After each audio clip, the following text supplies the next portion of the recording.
candidate number 4. I feel fine and very blessed to be here tonight. Thank you. Alright, so your question will be coming from, again, our judge number 1, Miss Kupang. Hi. Hi, Tita. Good evening. Candidate number 4, your advocacy is about women's empowerment. Here's your question. How can we empower women in different workplaces? Again, how can we empower women in different workplaces? Thank you for that question. Good evening, ladies and gentlemen.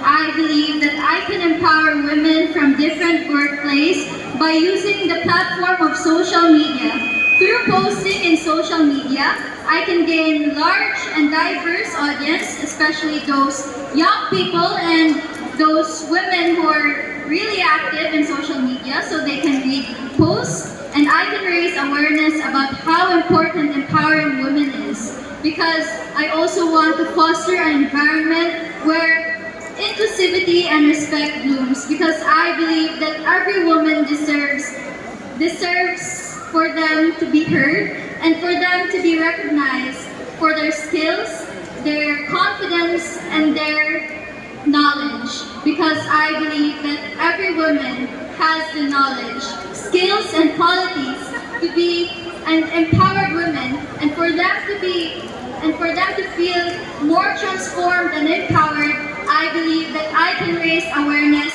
through posting in social media. Thank you very much. Thank you, candidate number